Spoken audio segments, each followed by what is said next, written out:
Good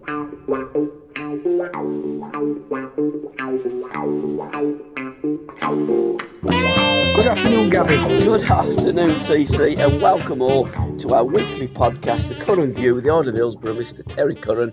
And if you're listening to the free first half on either Acast or Spotify, you can follow the links on our socials and access the full podcast via Apple or become a Patreon, all the w's.patreon.com/SRBmedia. You can follow the podcast on Twitter at Curran View, or on Facebook now it's The Curran View Weekly Podcast. We'll go into that in a short while, TC, or the group, which is still The Curran View. Thanks so much for your support. It's greatly appreciated. What a mad week it's been. Oh, and let me tell you something. It's going to get even madder. Not only with football, but with life in general. But at least we're on the right lines. Well, I'm Paul now, not Gabby, because I'm locked out of Gabby and I can't get back in. I mean, I used to have more success getting back in when my ex-missus locked me out, but Facebook, it's a different kettle of fish. So I've posted up now, TC. The new podcast is The Curran View Weekly Podcast, so we can post on that. The group all stays the same. Everything is still the same. But I am now Paul Collins and not Gabby Cabby. We've just changed it slightly. So what we've done, we've made the real Paul Collins stand up. You certainly have, and he's standing up. He's loud and proud. And he's been looking at all these magic moments and all these games of football. So what have you sourced for us, TC? Well, I've always been, this last few months, I've been in the Premier League, and there's been some absolutely cracking goals, some fabulous balls played through, splitting defences. But I thought a couple of those goals have got deflections, which helped them. I'm going for the Fulham goal. The ball's played into the corner, which is a great ball. Played back out, played back in, and Mitrovic, what's his name? Mitrovic. Mitrovic scored a goal. Great move, and it's about time I started giving our championship teams more headlines. And get away, not from the Premier League, but not give them all the glory all the time. Absolutely, TC. It's a bugbear of mine, to be fair. Match of the day. I think that it should be the match of the day. I think it shouldn't be a PR tool for the Premier League. I think it should be what it used to be all those years ago. It played games from the first division, the second division, the third division. Don't really recall a fourth division game being played, even back in the early 70s, but certainly I remember games from the top three divisions. Well, all the money they get from the TV rights, live, and everything else what goes with it. Yeah, it would be nice to see some of our teams back on match of day and give them a bit more money boosting incentives to try and play attractive football and get them on there. But we need our local teams to get back on match of day. It's not fair. No, absolutely. It's about time that we stood up for it. And I certainly am going to start standing up and saying, right, we need this. We want some of this. I also think Match of the Day could do an historical game as well. You could roll the clock back and pick a game from 1975. I've just picked that out the air. But it could be any year. And you play a 10-minute highlight of a game back then, and you could have a former player that played in that game talk about that game of his life. It's something I do on a podcast, and I enjoy doing it, but it just strikes me that the people that run football these days are not bothered about anything other than a Super League, an Elite League, and the Premier League. Well, ITV4 do the big match revisited, don't they? Yes, they do, yes. And that's getting more popular, Gabby, yeah, it is, yeah. Paul. It's getting more popular. so at the end of the day, you're right. I'm all for it. And let's start pushing it. Let's start pushing it, because the BBC have dictated to us, we buy the licenses for long enough. Absolutely. It is a license-paying broadcasting organisation, and it just should not be a promotion tool for the Premier League, which arguably is the richest football league on the planet. I don't agree with it, never have done, never will do. But what I do love is Back Pass magazine, the retro football magazine, and on the front of the latest one, issue 78, winter 22. So there should be another one dropping through my door shortly. It's the victorious West Ham United. And you look at the kit there, you got the great Bobby Moore and Jeff Hurst. Still the same claret and blue, but the badge is so different. And Nottingham Forest, 1945 to 1970, there's a focus on them with the old badge. The Professional Footballers Association sponsor Back Pass magazine, and inside Charlie Cook, Tony Green, Mike Hallowell, Andy Holden, Terry Lees, Trevor Peake, Mark Robbins, and Paul Stewart are all previewed and focused on. So, yeah, it's a great magazine, and it is going from strength to strength, and so should it, because we should never, ever forget our football history. Well, those magazines, what we used to get when I was playing, your Shoots and all these magazines were absolutely fabulous. Even players used to buy those. And you're right, exactly what you're saying is 100% right. These badges change. They've only changed for one thing and one thing only: money. Absolutely. Then the fans have got to start to understand this. Yeah. They're not really bothered about the fans. No, I've explained this before on this podcast. Yeah. What they want is fans to buy a TV £10 subscription. Yep. And they want the ground for corporate people. Yep. And I told you this about a few years ago now, well, a year ago at least, that I was told that the Premier League did not need fans in the ground. It could survive without the fans in the ground. Yeah. But us fans being fans, whoever team we support, if it were too expensive to go into grounds, we would still buy it, wouldn't you? Still buy it. I want to see Sheffield Wednesday play. You want to see Birmingham City play. People want to see Coventry play. People want to see Morecambe play. People want to see Newcastle play. Well, Newcastle, the Premier League. Well, what I'm trying to say is, they've been dictating to us now for years. Yes, we all know the clubs have to make money, right? But not at the expense where people can't afford to go into grounds. And they're dominating what we can do and what we can't do. Fair play both ways, and it should work both ways. Absolutely too. So I wrote a poem about that, Give the Working Man Back His Simple Game. I think it was back in 2003, 2004 season. I wrote that, so it's, 18 seasons ago. I did notice and listen on the radio coming home today, UEFA had made a statement that it's going to be the financial fair play 70%. You can't pay any more than 70% of what your income is to wages, and there's going to be a cap. What's your thoughts firstly on that? That's going to really benefit the bigger clubs, isn't it? Do you want me to laugh at it? Absolutely, yeah. Because that's all it's worth mentioning, because that's what it's just a joke for the bigger clubs. And you know as well as I do, if bigger clubs, look, I love Pep Guardiola and I love Manchester City to watch them play football. They're not my football team. Sheffield Wednesday is my football team, and that's what I will support until I die, right? But you know as well as I do, whatever they spend, it will be pushed under the table. Absolutely. Compared to what Birmingham spent, compared to what Derby County spent. Look at poor little Derby County. Look, all these clubs, my club, Sheffield Wednesday, they'll go up. I keep telling them all, Wednesday's in massive financial trouble. And it's all been done by greedy, I want to be careful how I put this, but greedy and not the most trustworthy people running our national game. I think you put it very well, TC. And I did notice as well that Alex Ferguson is one of the most handsomely paid Football League managers. And I thought, blimey, he retired about 10 years ago, but he's still earning more corn than most of them. I didn't read the article, but I thought, blimey, how the hell does that happen? But in the modern game, you think, well, it actually can happen. And they wonder why they're in the troubles that they're in. And it's mainly self-inflicted by people that haven't got a clue how to run a football club when they buy it. Shall we stop saying that? They haven't got a clue how to run it. They run it for their own pockets, Gabby. They've run it for their own pockets. Yeah. So if they're willing to pay Ferguson extra money now, yeah, it's for him to be quiet. Yeah. And say the right things, what's going to benefit them. Mm-hmm. Not Ferguson, but it benefits them, but the people what are running our game. Yeah. Our lives have been taken over by not trustworthy politicians, and it's happening in football. You're right what you're saying.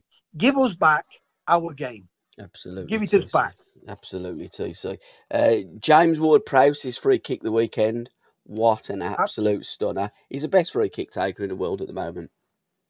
You say that, and he's more accurate than the majority of people. Yeah. But that free kick, and I'm sorry to go off that because it was a great goal. And you're right, he's absolutely sublime. But that Bale free kick the other week. Yes, it was. Absolutely. And Aaron Cresswell as well this weekend, yeah. If he were taking free kicks week in and week out, who's to say that he won't be scoring a lot of goals from free kicks? I guess the problem is as well with somebody like James Ward-Prowse that plays for Southampton, they don't get around the box as often as a Manchester City, for argument's sake, or in the national team. I've been calling for him to be included certainly into the squad and into the national team as well. Because when you've got players like Jack Grealish that got the ball and run at defences and get kicked all over the pitch, you start getting kicked and fouled around that box, you've got someone that it's almost like a goal, because that kid is absolutely deadly when he puts that ball down. I'm going to give you a little... what is it? A little insight in all this. Well, if he's at Southampton, he'll be taking free kicks. Yeah. What happens if he goes to Manchester City? For me, he'd still be taking free kicks because he's the best. Yeah, but what I'm saying to you, it would be. Yeah. But when you go to Manchester City and Liverpool. Yeah. There's big players in that team who say, "Hey, hang on a bit." Yeah, it's true. Now there's a different thing with Beckham, because people like Beckham get it into the contracts that they're on the ball, free kicks and everything else. Yeah. There was a lot of conflict to Real Madrid with Zidane wanted to take the free kicks. Roberto Carlos wanted to take the free kicks. But Beckham, the only way Beckham would have taken them if it weren't in the team. Yeah. And I agree with him. I'm not taking nothing away from him. Yeah. That's why when I look at Letizia, I looked at him and I thought, well done. You could have played bigger clubs. Make no mistake. I haven't seen anybody in the Premier League score as many spectacular goals as Matt Letizia. Not one player. You can have Ronaldo and all them, because Letizia scored was as good as anybody, right, in the country. And I would say in the world. But playing at Southampton, and no respect to Southampton, great club. I play for it. It's a fantastic fan base, with the new St Mary's, getting 30,000 week in, week out. But if Letizia were Real Madrid taking those free kicks and corners and scoring goals like it, what would we say about Letizia? Yeah, you're absolutely spot on. How many times have we said, TC, when a player scored a goal, if Messi or Ronaldo would have scored that goal, it'd have been talked about time and time and time. And you're absolutely right. The big clubs and playing for them big clubs. Yeah, exactly.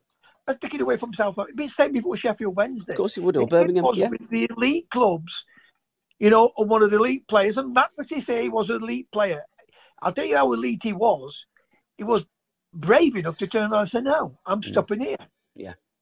I applaud Matt Letizia for being loyal to Southampton when a lot of managers wanted him out. Yeah, absolutely. And I think Bramford even had him on the bench, didn't he? Or rather, he dropped him and he didn't even put him on the bench. It's incredible. You're thinking, what game are you looking at, mate?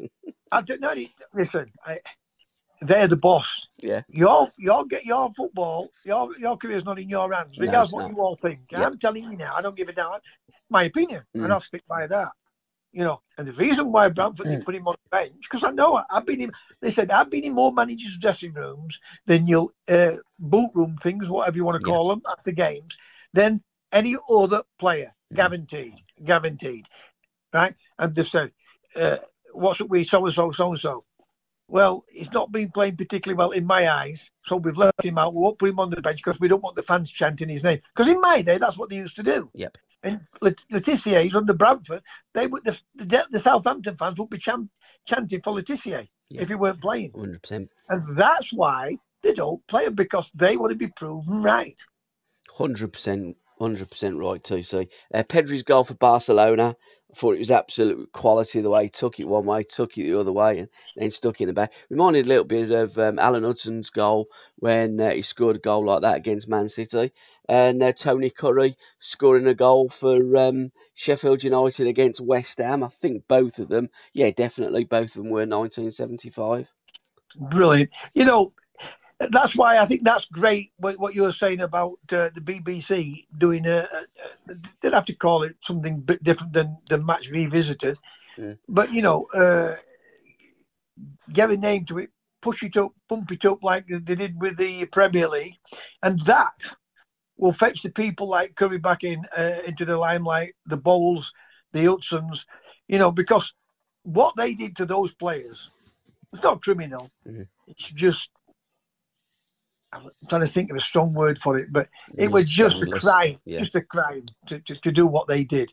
These were naturally born talented players. And forget this, each and every one of you, forget this, that they didn't work hard, they didn't do this, they didn't do that.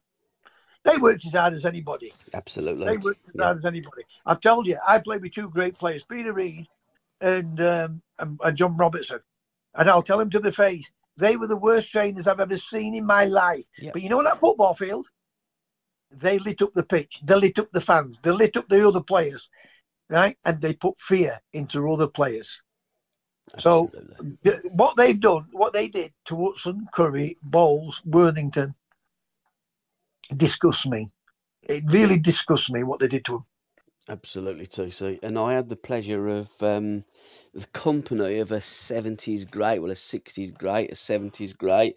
And I did say to him, if football was a religion, you, sir, would be a prophet. John Giles, his autobiography I'm reading at the moment, A Football Man, the autobiography. We're going to be talking about that a little bit later in Book Corner. But I asked John if there was a player in the 70s, the 60s and 70s that he didn't play with, because he played with so many great players. What player would you have liked to play with? And he thought about it. And he says, do you know, there's a player today I'd like to play with, and I'd put him in my third Magic Moment, and that's Harry Kane. And we were talking about Harry, and I looked at that game against Newcastle. The way he drifts into a midfield position, he puts that ball on the spot. Certainly for his mate Sonny and others as well. I think Kane this season, okay, he had a bit of a slow start, but he is just showing everybody what a world class performer, and not just goal scorer, but goal maker and a goal taker of the highest ability. Them two have got a great understanding, Son. Absolutely. And Kane. And this kid who's just come into the team this last couple of months, what's his name? The foreign guy. He's lit up Tottenham. All three of them. And you're right. Kane will always be a top goal scorer. Now, the thing I was going to say to you about, something like Kane, would you want to have a 20-goal, 30-goal season man in your team? Or would you like to have someone, or nearly everyone, contributing to the team with goals? Do you know what I mean? Yeah. Because we all scream and shout for Manchester. Well, I don't, and you don't scream and shout. But a lot of people scream and shout about Manchester City not having a centre forward. Yeah. But they've got everyone else scoring goals. And I don't want to take away from Harry Kane. Yeah. Great, and that's great for what you're saying, for what Johnny Giles said. And when you get a great player like Johnny Giles saying he would have loved to play, you've got to have a lot of admiration for Harry Kane, because this is not a manager. If he's not doing as he tells him to do, this is another great player saying what a player he is. So for me, when it comes from these type of people, it's a great compliment, and I mean a great compliment. Absolutely. And while we're just still in the Magic Moments, we've seen a little bit of European football, and Benzema's 2 goals in particular. The third goal was a cock up by the goalkeeper and defender. What's going off at Chelsea? I don't know. I mean, 4-1 against Brentford, and now 3-1 against Madrid. It's not looking good at the moment for them, but it is looking good for Benzema. I mean, that first header That was magnificent. I've got to say the build-up was awful defensively, but a lovely little give and go. And he looked a bag of tricks, that lad that played up front. I thought, blimey, he got pace, he got everything, hadn't he? He's a player. Yeah. But at the end of the day, when you look at it, and it's an entertainment sport. If I went to watch a singer and it was different from his records, yeah, I won't go again. Yeah. If I went to watch a show and the play were a poor performance, I won't go again. And what I'm getting to is this. When anybody tells me, and they're entitled to their opinion, that's okay. But when anybody tells me about Simeone and defensive football. Oh, he drives you mad. I wouldn't watch him. I'd close the curtains. You'll never win no without being organised. Yeah. You'll never win no without quality defenders. Yeah. And you'll never win no when you're getting silly goals away. Yeah. But I'll tell you this, I'd sooner win nothing than watch that type of football. I turned that off after the first half. I'm embarrassed to say I used to be a footballer and that would happen. And then I listened to these experts. All they could talk about is teams that can defend like that. And if you get beat, they turn around and say, they're not playing foot manager or they're not organised. It's the biggest load of rubbish I've heard in my life, because there's always got to be a winner. There's always got to be a loser, right? Yeah, but absolutely. Man City won 1-0. I could enjoy that game, Gabby. I really could not. But I can see why some do, because they love that type of thing. Stop the big teams and let's win as an underdog. But they're not an underdog; they're a big team. Yeah, I just let them have the Super League, and I guarantee you that'll fail quicker than what people think it would fail. Because I keep telling you, Gabby, not one of these want to finish bottom. If they have a Super League, regardless of what you say, Gabby, not one of them will want to finish bottom of that league table, because the gap gets bigger. Do you know why? Yeah. Whoever wins it will always get the most money. Yeah, absolutely. But you're absolutely spot on. I mean, I remember as a kid watching Atletico Madrid, or Atletico, there's no H in Atletico Madrid, play against Celtic. I think it was 1974. Ruben Ayala played for yes, I remember him. Madrid that day. I thought they were an absolute disgrace and the dirtiest bunch of bastards I'd ever seen play football. As a kid watching that, it was brutal, absolutely brutal. And I thought, that ain't football. And what I watched, you're right, against Man City, I looked at it, they weren't as brutal, but they were leaving the footing everywhere. And I thought, you know what, that ain't football. And if that's all you can never do... went past the halfway line. No, absolutely, on top of that. Absolutely. If that's all you can do in terms of, I'm saying, playing football, and I didn't see any evidence of football by Atletico Madrid, I'd sooner not bother. It's absolute dirge, and I think they should be had for crimes against football for performances like that. I think it's a disgrace, and for people. To be honest, Gabby, when you look at that, yeah, I mean they've got some superstars in that Atletico Madrid team. Griezmann and that little Portuguese fella, João Felix, great players. But you're just thinking, why would I play for them? You tell me. I don't know. You tell me. I don't know. Because I'll tell you what, I've never been as disgusted. I've seen some bad games in my life. Yeah. Right? But this is a big team. Playing that way, I was so... Well, and when they're saying, bring him over... He put me off football, honestly, he did. Bring Simeone over to Man United. The fans would love him there. Yeah, absolute joke. Yeah. Absolute joke. If he come to my team, I don't go like I used to. But do you think Manchester City would want him? Do you think Chelsea would want him? No. Do you think Liverpool would want him? No. I don't think anybody would want him that's decent. I'm amazed he spent that much time at Atletico Madrid. Absolutely awful. But moving on, TC, Book Corner in association with myfootballbooks.com. I did briefly mention John, and I've cut a podcast with him. Fabulous hour and a half walking down memory lane with John Giles. You notice it's all name change this week, TC. I might start calling you Ted or Teddy or Edward, because that's your real name, not Terry. But his name's John Giles. It ain't Johnny. Everybody in Ireland calls him John. And I did say that, and he said, you can call me Johnny if you want to, Paul. And I said, no, I will call you John. That's your name. But his name isn't even John. His name's Michael. So it's Michael John Giles. It's amazing, isn't it? Yeah, it is, yeah. I would imagine that somebody else would have been called Michael, so to use his, his middle name. You know what I mean? His dad didn't like it. When you were kids. Yeah, but because I asked him that, and he says, no, my dad didn't like the name. So, right. yeah, so just call me John. He didn't like Michael. I don't know why, but he said he didn't like the name Michael, and they called him John. But when he come over to England, it's like with Jackie Carey. His name is Jackie Carey. He won the FA Cup for Manchester United in 1948, Ireland International. When he come over to England, they called him Johnny Carey. Liam Whelan, one of the Busby Babes. Yeah. It's funny. How does it? I mean, choose how many times I tell people in football, my name's Ted. Yeah, They just ignored it. I ignored you. It just shouldn't be right. I mean, they used to call him in England Billy Whelan. His name wasn't Billy, it was Liam. And you just think, how do you do that? It's not and John was saying, he told his mum, and his mum said, well, just don't answer him, John. Just ignore him, don't answer him. Still people in my village call me Terry. I grew up with him. Yeah. It's amazing, isn't it? Yeah. I understand it now. Being in football, if I wanted to do something because people know me as Terry Curran. But when you think about it, especially when I was playing football, and I tell even Cluffy would call you Edward. Yeah. And then he went back. But he'd call you golden balls, or, young man, all that type of thing. Yeah.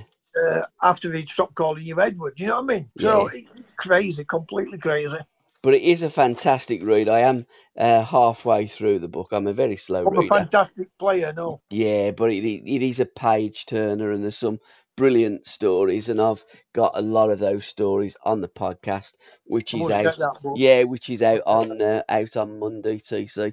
So I'm very much looking forward to listening to that. I mean, Jimmy is Nipper, and Rob Bishop organised it and set it up for me, and Jimmy, I've thanked Jimmy for it, and Jimmy said I'm looking forward to listening to it, Paul. And I said, I am as well, because your dad's an absolute legend. And I tell you what a gentleman as well, TC. What a gentleman. So softly spoken. On the football field, Gabby, he was one nasty piece of work. I stuck up for myself on a football field, and then people said to me off it, yeah, you're a complete different bloke. Yeah. I said, when somebody's kicking you, what were you all going to do? Yeah. And I've seen it. And I look at some players and I think, what a plus. George Best was so quiet when he spoke. Yeah. Off it. It's amazing. People have a different perspective of anyone on a football field or any cricket pitch or to wander off the pitch. Absolutely. And we did talk about the way that John's reputation preceded him. And he told me, I did know because I've read it in the book, why John was made that way. Football made him. He didn't create himself to be that type of player. But he got done a couple of times. Johnny Watts done him for Birmingham against Man United. You've got to protect yourself. Absolutely. And Eddie McCready done him. And Uddy told me it was an assault. And John said in them days, you used to, TC, you played. He said, you had to commit GBH and then you probably only get a booking. But he decided then that he was going to protect himself. I understand these defenders kicking me. I get it. Yeah, I get it. Right. But when one kicks you, and then the next one kicks you, and you don't, and the third one only gets booked. Yeah. Right. And if you've retaliated to two of those, you're off the pitch. Yeah. And people wouldn't, do you think what people don't understand is this? At 3:45, 10-3, I used to say to myself, don't get involved with referees. Yep.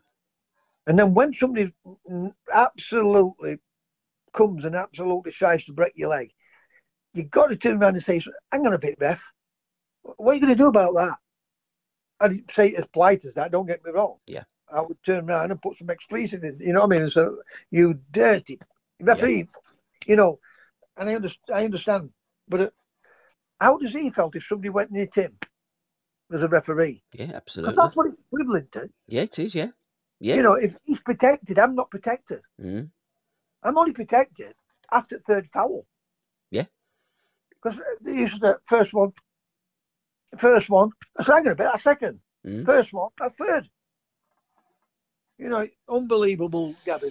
And I mean unbelievable. It is, TC. And second in Book Corner, I'm doing a podcast with Andy. It will be part 7. It's going to be called the again, I've got another group because I lost the old group of Book Corner. It's called the Football Book Corner because I did join a group. I thought I was joining my own group, Book Corner, and I joined some other group. So me being a kind of technophobe, I don't know what I'm doing half the time. So it's the Football Book Corner. To listen to the rest of this podcast, please go to www.patreon.com/SRBmedia or just follow the links in the description. Thank you.